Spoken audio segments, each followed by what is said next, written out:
Well, welcome to Ask Christina First. I wanted to talk today about a topic that came up with a client of mine. I did a little research on it because I thought it was a brilliant question. The question was, how do I know what trends are affecting my industry? Now, I'm a small business management consultant. You guys have heard me say this tons of times. You know, I'm always making it very clear.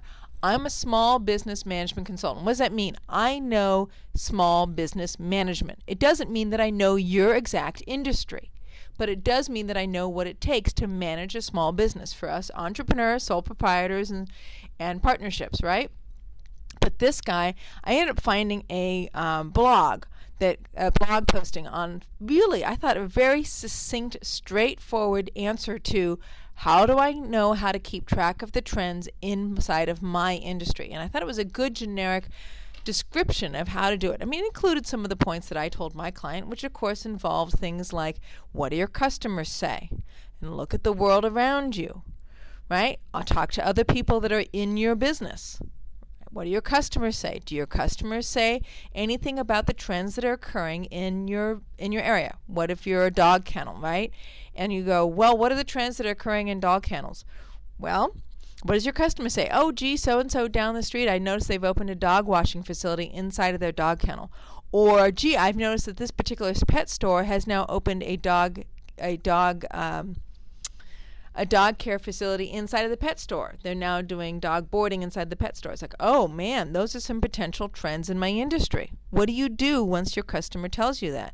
Well, you drive by the place they just talked about and you say, what are they doing and are they effective at doing it?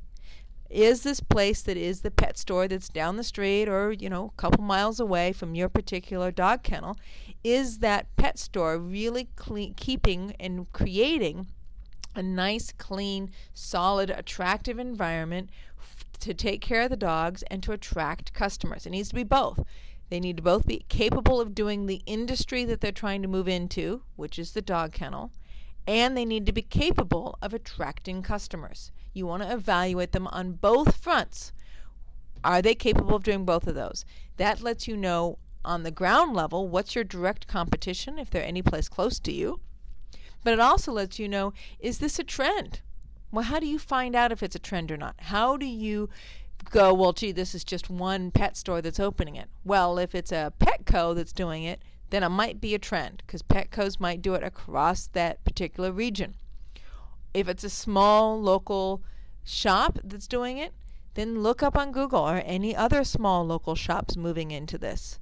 It's not that difficult. I mean, the information age, this current information age, not the information age back in the early 1900s, but this current information age is amazing to me. You have access to an amazing amount of information. You no longer have an excuse. As a small business owner, you no longer have an excuse for having a lack of access to information. Yes, there is still some very sophisticated information that is not available to you as a small business owner that you might have to pay for.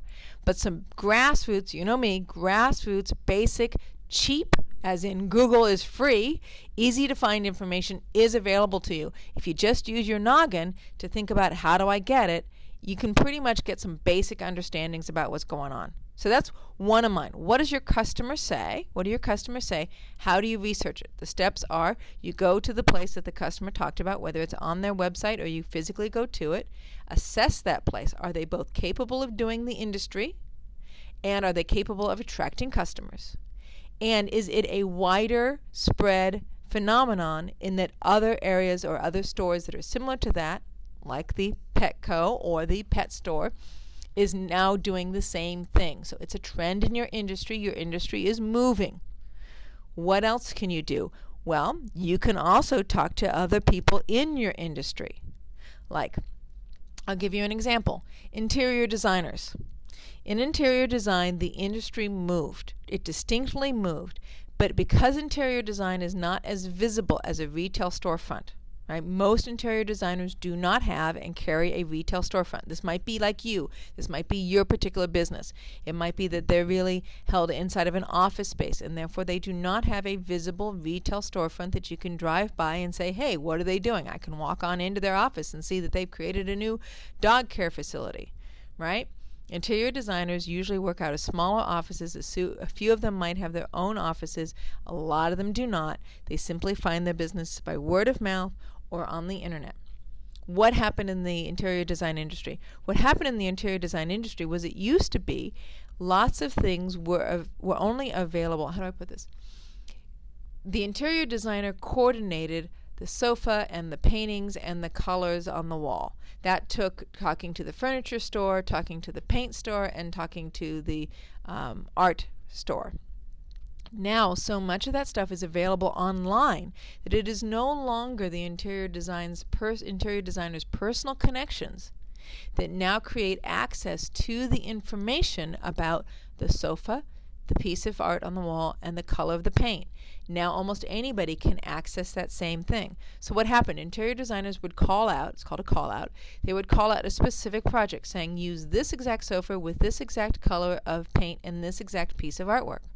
Well, that used to be you could only really get that through the interior designer. It was the interior designer's favorite furniture store. It was the interior designer's favorite art piece, and they would scour their known places in order to find the pieces. Well, now with the internet, you don't need to do it. Now they can give you a call-out sheet and you can go buy the furniture yourself. And a lot of people do, including me. The last time I had anything done with an interior designer, they gave me the call-out sheet and I ordered it all over the internet. That meant the interior designer did not receive any bump up on the materials that they were ordering.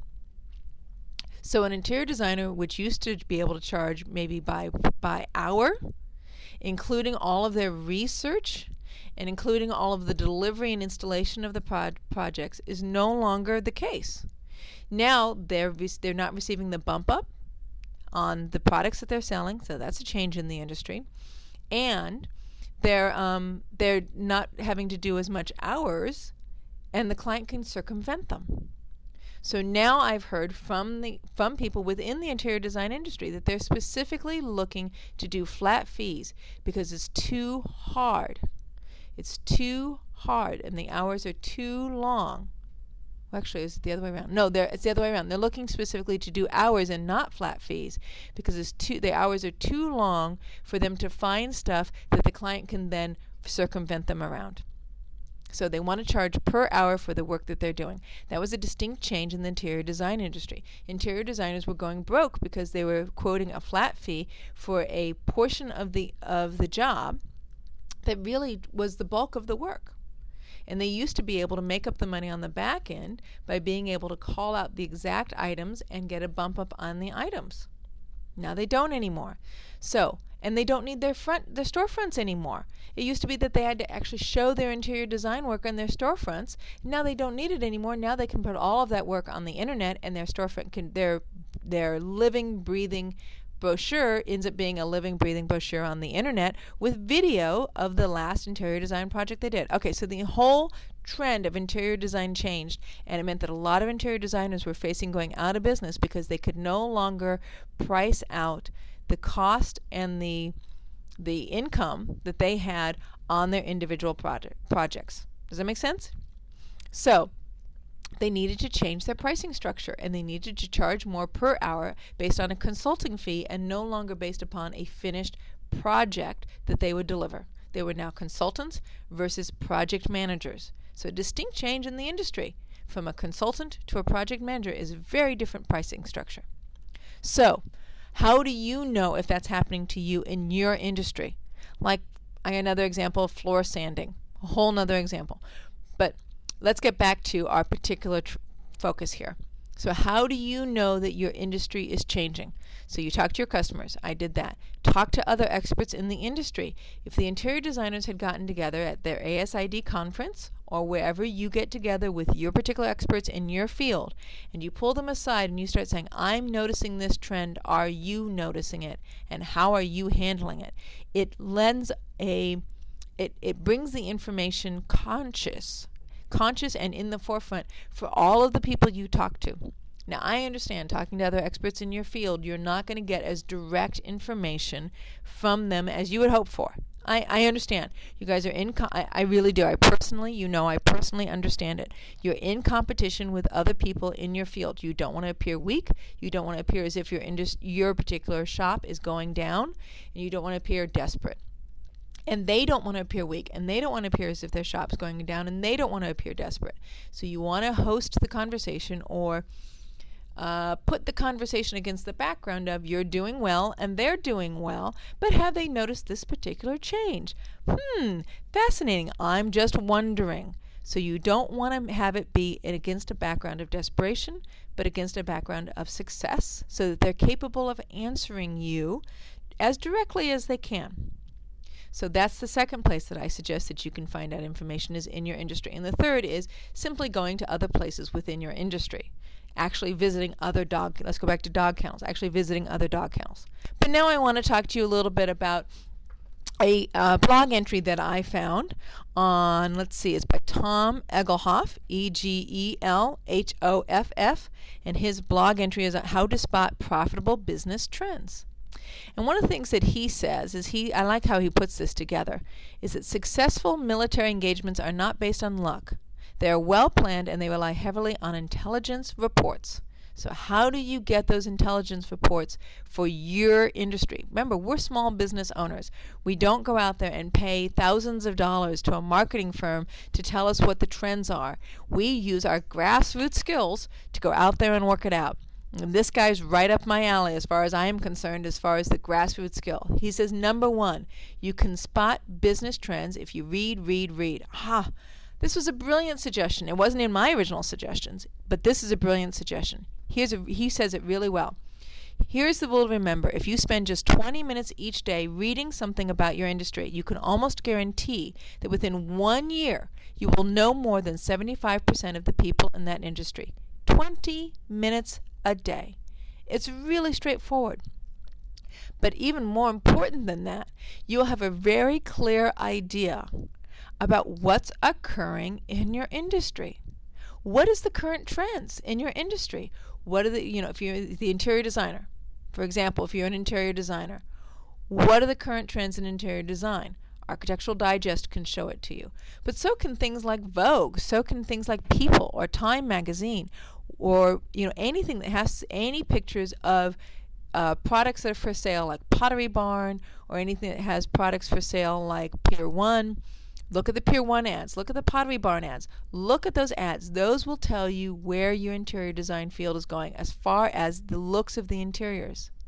But it might also give you a sense of, well, is the industry itself shifting? Remember the example I gave about interior designers and how the industry itself shifted from moving from being able to be a project manager, where you saw the project through from beginning to end, and so therefore you would charge a flat rate and you got some bump up on the materials, or whether you really have moved to being a consultant, and therefore you need to shift your whole way of dealing with your business based upon a consultant's mindset and not based upon a project manager's mindset. Reading inside of your industry, the ASID magazine, would help you understand, well, what are some current thoughts and trends that are going on? Reading on the websites or any blog sites like the small business blog site I'm reading off of right now. Those help you understand if there are any trends. So 20 minutes a day will keep you not only in the forefront of being an expert in your field, which we all want to be recognized as experts in our field because that's how we get paid, as well as being able to adjust to any trends that are coming down the pike. Okay, the second thing that he says is spot business trends by looking at the world around you. Okay, I think this one's a little harder personally. I really do. My mind doesn't work this way, but some people's mind work this way really well. The buggy whip is a really good example of this.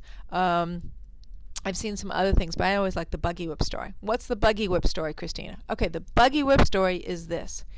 Back when when the car was first invented, there was an industry that was very profitable called the buggy whip, right? Why did you need a buggy whip? Because you had horse-drawn carriages. Those horse-drawn carriages were then replaced by the non-horse-drawn carriage called the car. If you were in the buggy whip industry, you needed to look at the streets around you. And I love this example because it's a good example for a lot of things having to do with business, the buggy whip example. Count the number of cars around you. Count the number of buggies around you. When you're walking down the street, what do you see? Are you seeing more and more cars and less buggies? And if you are, this is not difficult. Do it every 6 months. If you are, then your business is moving. So how does this apply to you? If you're a gym and you want to know if there's anything going on in your industry, is it going up or is it going down? Get on the internet and count how many gyms are around you. Count who's entering the industry. Right? I also do real estate. I'm in real estate. How do I know a particular trend is getting busier? You look at how many buyers are out there in the market for that type of real estate, whether it's a single family or whether it's a multifamily.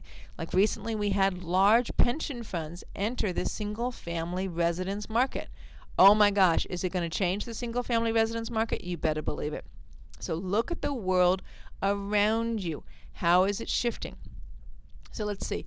What does it say? He says, my wife is a big fan of the TV show Law and Order. Sometimes there's more to be learned about the world and the fiction than in the information gleaned from the 24/7 cable news channels, Facebook or Twitter. In nightly TV shows, one can often spot trends that reveal how people are thinking about the events that touch their daily lives. Like I said, I'm not as big about this as my mind doesn't work this way, but I'm sure that some of the great minds of the world that are better than mine do work this way, where they're able to look at the world around them and get that something is shifting. Like one of the conversations that we will have sometimes is, well, if in the real estate industry we're seeing large pension funds coming in to the real estate single family market, what does that mean? What trend will that create? And then there's a lot of speculation on what trend that will create. What does that mean to you in your industry? What's your industry, and what is shifting on the macroeconomic level in your industry, and what does that mean about your industry? I'll use the floor sanding model. Well, the buggy whip model is just as good. There was a floor sander. I happen to know this man whose father was a floor sander, and his father ended up basically running out of business when he was in high school. Not his father's high school, but when he was in high school, his father's job basically disappeared because carpet became popular. So what does that mean if carpet becomes popular? Does it mean that hardwood floors are going to get less or not? And for how long? Because now hardwood floors are popular again. What does that type of trending mean in your business? Okay, spot business trends using technology. The world is literally at the tips of our fingers. Now, did I say that? I've already told you guys that.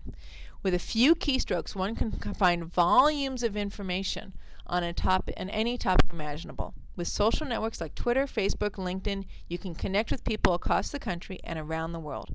Put out a question, and 100 points of view will pop up. You can track all sorts of information about visitors to your website by using Google Analytics. Real simple syndications, RSS feeds, allow you to access articles and tips on various topics for free.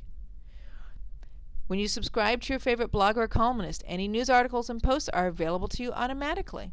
So if you're looking for how to read your 20 minutes a day, this is very easily available. Check out your Now, this is where I feel like it's the most useful. So there's the reading parts, right? Google Analytics, the RSS feeds, bloggers or columnists, articles and posts that are automatically available to you. All of that can be part of your 20 minutes a day. Here's the next piece. Check out your competitors' websites. I already talked about that. You really want to keep track of their websites. It will let you know what trends they're creating in the business. What are they offering their customers? Any new directions or change in their supplies or products? How are they talking to their customers? What phrases or keywords are they using on their sites to be more attractive to search engines? Now, one of the things that I look at specifically is what are the new products they're offering? If you're let's go the other end of the spectrum. If you're a medical intuitive, just in case, if you're a medical intuitive is considered a really relatively new field. What is the medical intuitives calling themselves? What are they calling the workshops that they're teaching? What are they calling their skills? How do they describe their skills? This will help you understand how the field itself is starting to define itself. Medical intuitive is a word that got created after the skill had already started. If you're a medical intuitive, if you have the capacity to see inside of you what's going on for somebody else medically, that has existed for a very long time. The field of medical intuitive is new. I know this is totally the other end of the spectrum, but I do it because it is the other end of the spectrum. It's a new field. That capacity has been around for a long time. What's the languaging that's being used now? What are they charging? How are they charging? How are they working? Are they going to see the people personally? Are they working through photographs? How is that field working? All that information is available on your competitors' websites. Their assumptions about how it works is available on the website. What they're calling themselves, what keywords they're coining, are available. You really want to check it out. Even if you're a well-established field, you want to understand what are the new trends, not just in products and supplies. What are the items that they're offering? How are they describing themselves, right? But also the look of the website. Has the look of the website become more sophisticated? Has it shifted? Financial blogs. If you go out and you look at the different financial blogs out there, they all have a very similar look now. And it used to be they didn't. It used to be that they had some of them had the blogs on the right-hand side. Some of them had the blogs as the central entry. Now, blogging sites, specifically financial blogs especially, have the blog as the central item in the middle of a relatively white and simple web page. Now, when you land on a financial blog page, you kind of know you're there because they all look alike. And it actually lends you a sense of expertise if your site looks similar to their site. So, absolutely, visit your competitors' websites. Every 6 months, know what their websites are. It's not that hard to find them, guys. Type into Google. Type in the industry that you're in. It'll pop up a whole list of competitors' websites. Just cut and paste that list onto a Word document. Then go down line by line. Do 4, do 5, whatever it is. 6 months later, you will have on the Word document the 4 or 5 that you visited. Then maybe do those 4 and 5 again and add 2 more. Because once you've looked at a website once, you don't need to spend nearly as much time looking at it the 6 months later. Really simple ways of staying in touch with your competitors. Your competitors will not only tell you trends that they're creating in the industry, but it will also let you know where you are in relationship to them, having to do with pricing and having to do with product. Very important information. Okay, number 4, great minds think alike. Contact other business owners in towns similar to yours. Well, there you go. That was the one that I suggested. Talk to other experts. Find like-minded people. Just because people in your industry doesn't mean that they're doing it right. Look for people who are written about in magazine articles in your to-be-read file. Together you can look for clues for what might be on the horizon. They can be a great source of knowledge and inspiration. Now, this guy I think is suggesting that you actually go out there and develop friendships specifically with people that are in your field so that you guys can talk about what's happening in the field, people that you respect. Now, I've done that. I've created a whole list of small business management consultants that I respect their particular opinion. I respect the direction that they're heading. And then I have a whole list of people where I think they're not quite doing it right, or they're not quite doing it the way I would do it. I would make that list really active. And he's saying go out there and contact those people. I, of course, have a few people that I talk to in my industry that I trust because they're within my industry, and I've developed a relationship with them. You know what? This guy's talking to it directly. Go out and do that, whether they're in a small town similar to you, whether they're geographically close to you as in the exact same town, or they could be similar to you on the East Coast. It's worth thinking about developing some contacts. But if nothing else, develop the list of websites I talked about. It'll give you a sense for maybe turnover in your industry as well. What happens if out of the 5 websites that you looked at, 6 months later, 4 of them are out of business? That's a very important information about the trend that is occurring in your business, which is people are going out of business. If when you first type in the information in Google, you get 15 websites, and then 6 months later you get 35 websites, that's an important information about the trend that's occurring in your business. And you want to look at, well, what's similar about those 35 websites? What is it that has brought those people into your business? Okay, the last word on spotting profitable business trends. Back to the article. Oh, no. Sorry. Number 5, spot business trends by looking at economic indicators. Sorry, missed a link here. All right. The U.S. government, the stock market, and the Federal Reserve all use economic indicators to set policies and examine what the future holds. It's a very good point. They really do. And I do too. I actually do that as well. There is no crystal ball for business, but there are pockets of information that when combined can give a somewhat hazy view of economics and their trends.